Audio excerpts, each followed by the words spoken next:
30 सितंबर 2025 मंगलवार। पहला पाठ नबी जकरिया का ग्रंथ अध्याय 8 पद संख्या 20 से 23। विश्वमंडल का प्रभु यह कहता है, राष्ट्र तथा महानगरों में निवासी फिर आएंगे।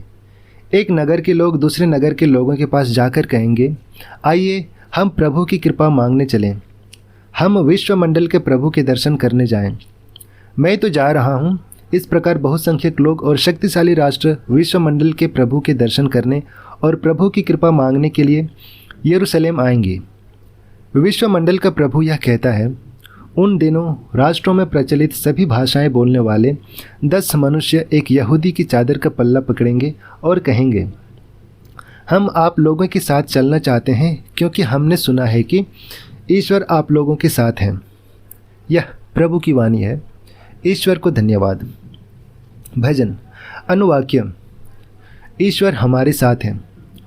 प्रभु पवित्र पर्वत पर बसे हुए अपने नगरों को प्यार करता है। याकूब के अन्य नगरों की अपेक्षा सियोन के फाटक प्रभु को अधिक प्रिय हैं। हे ईश्वर के नगर, वह तेरा गुणगान करता है। अनुवाक्य। ईश्वर हमारे साथ हैं। मिस्र और बाबुल के निवासी मेरी आराधना करेंगे। जो तिरूस, फिलिस्तिया तथा इथोपिया में उत्पन्न हुए हैं, वे सभी सियोन को अपनी माता कहेंगे क्योंकि वे उसकी संतान बन जाएंगे। अनुवाक्य। ईश्वर हमारे साथ हैं। सर्वोच्च प्रभु उसे सुदृढ़ बनाए रखेगा। वह राष्ट्रों की सूची में उनके विषय में लिखेगा कि वे सियोन की संतान हैं। वे सब नृत्य करते हुए यह गाएंगे, सभी लोग तुझे अपनी मातृभूमि मानते हैं। अनुवाक्य। ईश्वर हमारे साथ है। जय घोष। अल्लेलुया। मानव पुत्र सेवा करने और बहुतों के उद्धार के लिए अपने प्राण देने आया है। अल्लेलुया। संत लूकस के अनुसार आज का पवित्र सुसमाचार अध्याय 9 पद संख्या 51 से 56। अपने स्वर्गरोहण का समय निकट आने पर यीशु ने यरूशलेम जाने का निश्चय किया और संदेश देने वालों को अपने आगे भेजा। वे चले गए और उन्होंने यीशु के रहने का प्रबंध करने के लिए समारिया के एक गांव में प्रवेश किया। लोगों ने यीशु का स्वागत करने से इनकार किया क्योंकि वह यरूशलेम जा रहे थे। उनके शिष्य याकूब और योहन यह सुनकर बोल उठे, प्रभु, आप चाहे तो हम यह कह दें कि आकाश से आग बरसे और उसे भस्म कर दे। पर यीशु ने मुड़कर उन्हें डांटा और वे दूसरी बस्ती चले गए।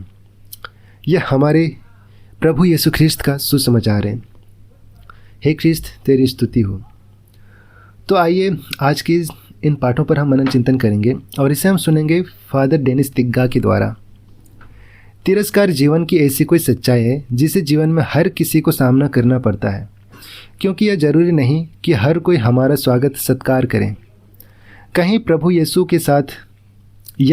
यीशु के साथ भी हुआ। उन्हें अपने स्वयं के नगर के लोगों से तिरस्कार सहना पड़ा। फरीसी शास्त्री से तिरस्कार सहना पड़ा। गेरासेनियों के लोगों से तिरस्कार सहना पड़ा और आज के सुसमाचार में यीशु को समारियों से तिरस्कार सहना पड़ा। परंतु यीशु ने कभी भी उनका तिरस्कार करने वालों का बुरा नहीं चाहा, परंतु उनका भला ही चाहा। जिस प्रकार वे क्रूस पर टांगे होने पर भी उनका अपमान करने वालों के लिए प्रार्थना करते हैं, पिता, इन्हें क्षमा कर दीजिए क्योंकि यह नहीं जानते कि यह क्या कर रहे हैं। यह स्वभाव ईश्वर का स्वभाव को दर्शाता है, जो भले और बुरे दोनों पर सूर्य उगाता तथा धर्मियों और अधर्मियों दोनों पर पानी बरसाता है।